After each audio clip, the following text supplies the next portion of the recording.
Okay. Question के answers आप देंगे क्योंकि ये चैप्टर आप लोग कई बार पढ़ चुके हैं। तो सबसे पहले ये बताइए संविधान का मतलब क्या होता है?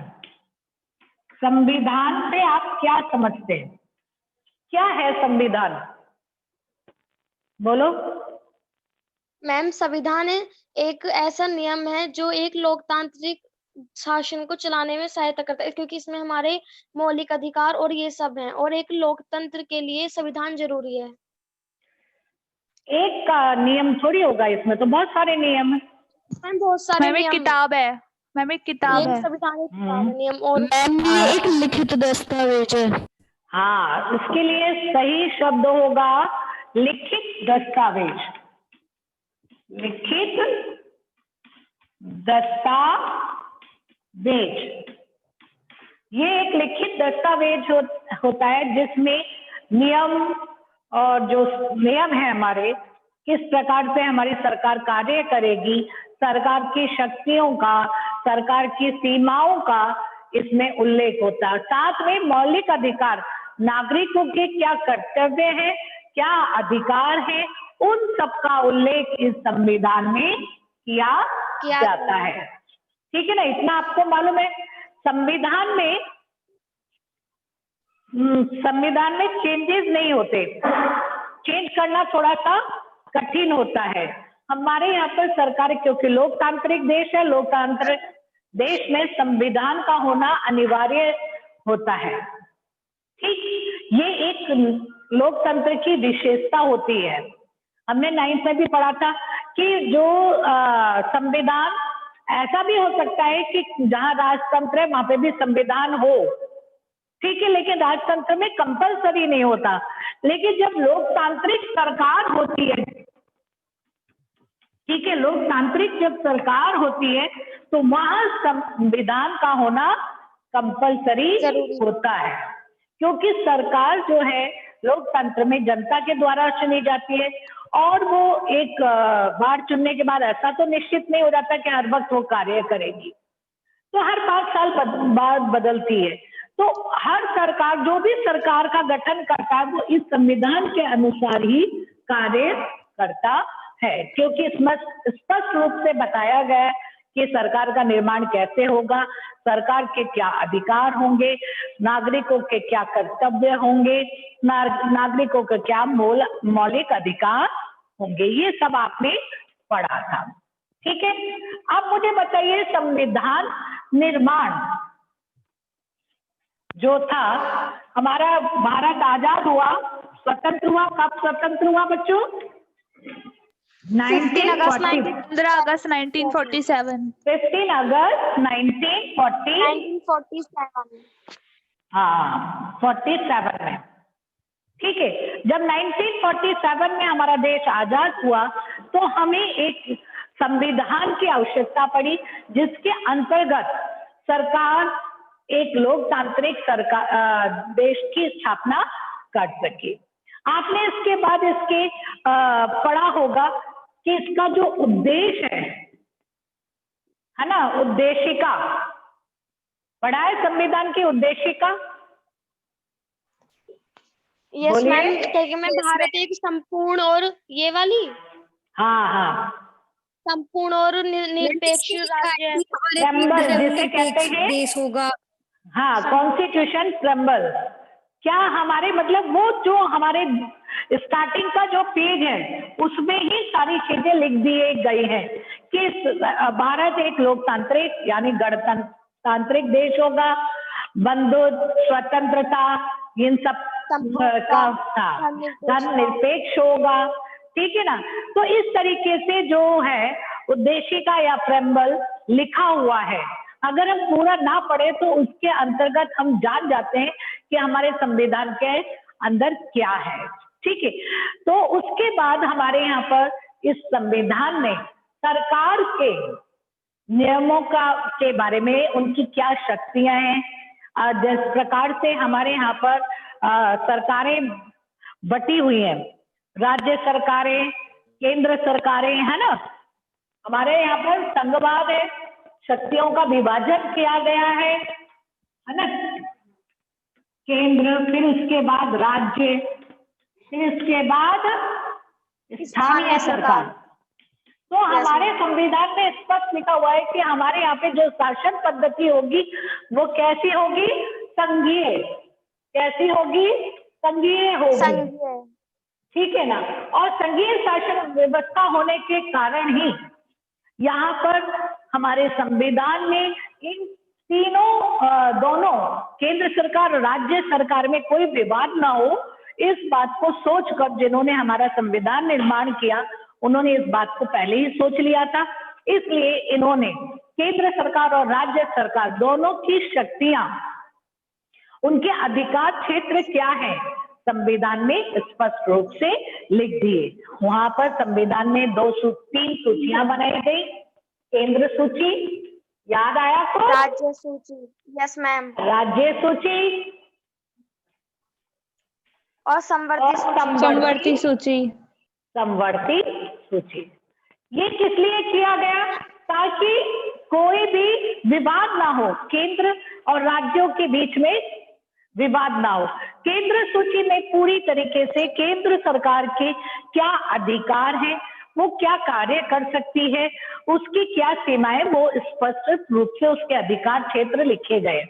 तो केंद्र में जो केंद्रीय सूची में वो विषय दिए गए हैं जो देश हित से संबंधित है, जैसे देश की रक्षा, विदेशी नीति, है ना। तो ये जो हमारे और सेना से संबंधित जो भी देश हित के जो विषय होते हैं वो केंद्रीय सूची में रखे जाते हैं। ठीक है। दूसरी सूची हमारी राज्य सूची होती है। राज्य सूची में राज्य से संबंधित कार्य कि राज्य अपने क्षेत्र में क्या क्या कार्य कर सकता है, उसके क्या अधिकार है, वो लिखा होता है।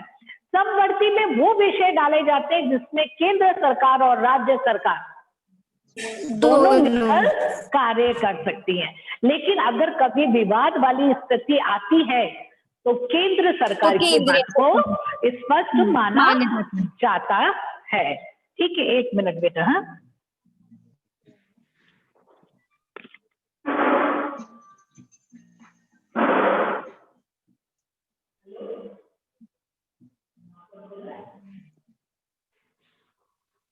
कौन बोल रहा है?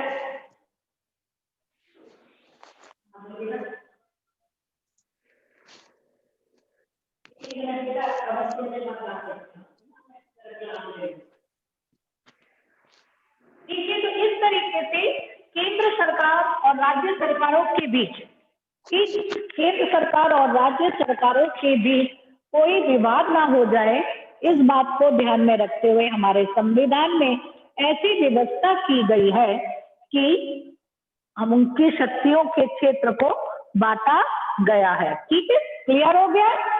अब हम आपने ये चैप्टर पॉलिटिकल साइंस में भी पढ़ा है, पॉलिटिकल साइंस में भी आपको पढ़ाया गया है। तो मैं एक क्वेश्चन पूछती हूँ कि जो संविधान है उसके निर्माण में कितना समय लगा? बोलिए। मैम 2 वर्ष 11 महीने 18 दिन। हाँ, 2 वर्ष 18 महीने 11 दिन। 18 महीने, फिर से बोलो। 2 वर्ष 11 महीने 18 दिन। महीने 18 दिन। 2 वर्ष 11 महीने 18 दिन और 18 दिन। ठीक है, नवंबर में ये बनकर तैयार हो गया। Yes ma'am. 24 नवंबर 1949। हाँ जी, 24 नवंबर 1949। 24 नवंबर 1949।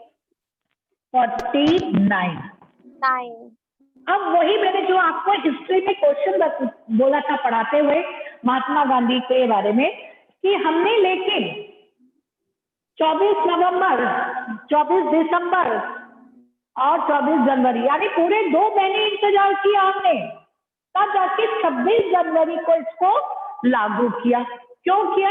ये मैंने रीजन आपको हिस्ट्री पढ़ाते हुए बताया था कि 1930, 26 जनवरी 1930 में लाहौर अधिवेशन में हमने क्या किया था? अपना पूर्ण स्वतंत्रता दिवस या पूर्ण स्वतंत्रता की मांग कर दी थी और अपने आप को स्वतंत्र घोषित कर दिया था। ये 26 जनवरी हमारे इतिहास में अत्यंत महत्वपूर्ण थी। यही कारण था कि हमने इस तारीख को याद रखने के लिए, हम स्वतंत्रता दिवस के साथ तो कोई अंतर कर नहीं सकते, वो तो जब हमें मिला है 15 अगस्त को हम 15 अगस्त ही लिखेंगे। अब हमारे पास ऑप्शन था केवल अपने गणतंत्र यानी संविधान को लागू करने का, तो हमने कहा हम अपने संविधान को लागू करेंगे 26 जनवरी को, ताकि हमें याद भी रहे कि 26 जनवरी हमारे लिए एक महत्वपूर्ण तारीख है, तिथि है। इतना हो गया क्लियर? Yes ma'am. चलिए नेक्स्ट हमारे संविधान के बारे में आते हैं। आपसे ही क्वेश्चन पूछते हैं, संविधान सभा के अध्यक्ष कौन थे? राजेंद्र प्रसाद। और प्रारूप कमेटी के? डॉक्टर भीमराव अंबेडकर।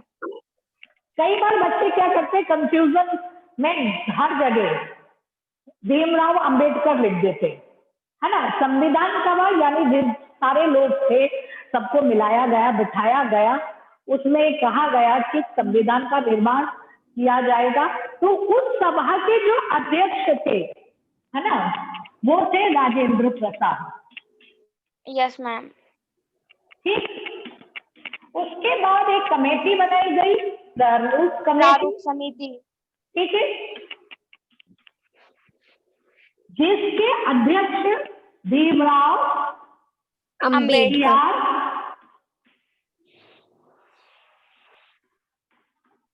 अंबेडकर थे। ठीक है, यस मैम। अंतर समझ में आ गया?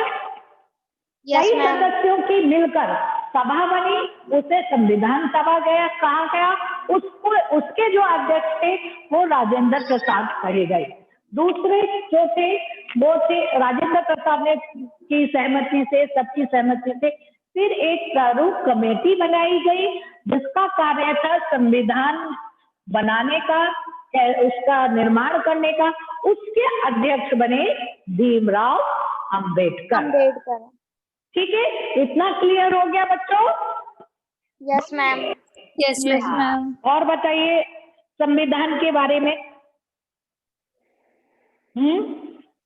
जब संविधान का निर्माण किया जा रहा था, कुछ ऐसी मौलिक बातें थी कि जिन्होंने संविधान निर्माण किया, मेरा संविधान निर्माताओं के दिमाग में स्पष्ट रूप से थी। एक तो ये कि देश लोकतांत्रिक रहेगा, ठीक है, यस मैम। लोगों को सार्वभौमिक मताधिकार दिया जाएगा। ठीक है, तीसरा समानता का अधिकार दिया जाएगा। और मैम सबका विकास होगा, ना कि एक ही तबके का। हाँ, वो समानता का अधिकार, सबका विकास हो, ऐसे कुछ मौलिक उद्देश्य या तथ्य हमारे संविधान निर्माताओं के दिमाग में पहले से ही थे कि ये तो संविधान में होने ही है। चलिए इतना हो गया आप लोगों का, आगे चलते हैं हम लोग। अब संविधान, जो भारत का संविधान है, उसकी कुछ विशेषताएं हैं। क्या बता सकते हो क्या क्या विशेषताएं? यस मैम, भारत का संविधान कठोर है, इसे इसमें आसानी से चेंज नहीं किया जा सकता। और मैम इसकी एक विशेषता ये भी है कि ये जो संविधान है उसको उधार का थैला कहा जाता है, क्योंकि जो हमारे संविधान में ये चीजें हैं ये दूसरे देशों के संविधान से ली गई हैं। गुड, इसको कोटेशन दिया, एक नाम दिया गया, उधार का थैला। Yes ma'am. पहली विशेषता हम कह सकते हैं कठोर और लचीला दोनों है हमारा। Yes ma'am. इसमें परिवर्तन नहीं किया जा सकता। कठोर है हमारा लेकिन लचीला भी है। कठोर संविधान, इसमें कोई परिवर्तन नहीं किया जा सकता है, लेकिन ऐसा नहीं है कि कोई नहीं किया जा सकता। और लचीला भी है, लचीला भी है।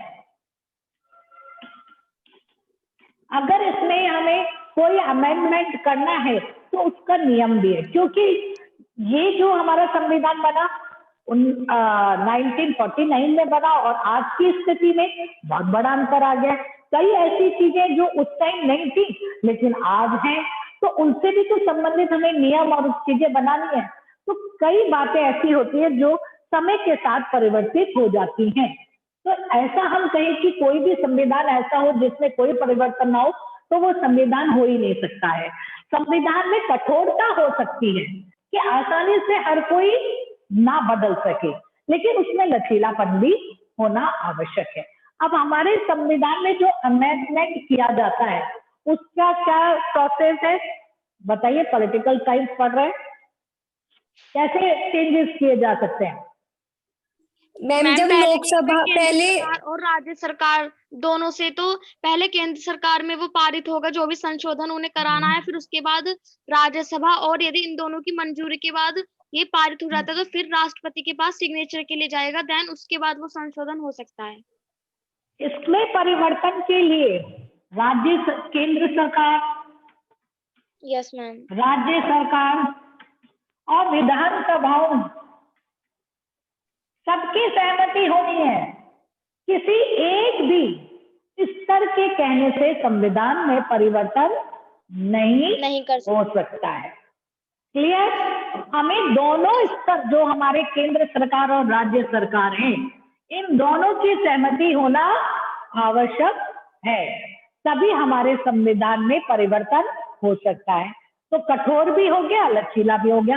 कठोर कैसे हो गया कि कभी भी बहुत मुश्किल होता है कि जब केंद्र सरकार और राज्य सरकारें दोनों किसी एक मत पर सहमत हो सकता है केंद्र सरकार जो चेंज चाह रही हो, राज्य सरकारें ना चाह रही हो, विधानसभाएं नहीं चाह रही हो, तो ये कठिनता है दोनों स्तर की सरकारों को सहमत करने से।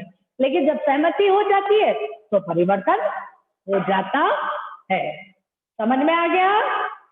तो हमारे यहाँ पर इस तरीके से परिवर्तन किया जाता है। दूसरी चीज क्या है भारत के संविधान का? ये सबसे बड़ा तथा संविधान है। लिखित यस मैम। लिखित संविधान है। हाँ, यस मैम। लिखित संविधान है और दुनिया का सबसे बड़ा संविधान है।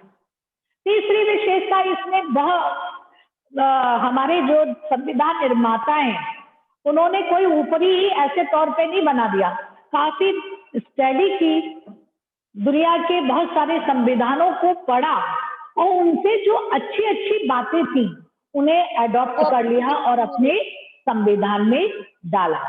इसलिए कई बार हमारे संविधान के लिए कहा जाता है उधार का थैला। ये उधार का मतलब थैला ये नहीं कि हमारा संविधान किसी चीज में कम है। अच्छी वस्तुएं तो हमेशा कहा जाता है जहां से भी मिले उन्हें ले लेनी चाहिए, गलत चीजें छोड़ देनी चाहिए। तो हमें ये नहीं सोचना चाहिए कि हमारे संविधान में कमी है, ये कोई कमी नहीं है। ठीक है, जो चीजें हमें अच्छी लगी, ठीक है, समानता का अधिकार हमें अच्छा लगा वो डाला हमने, लोकतांत्रिक की भावना अच्छी लगी हमने वो डाली।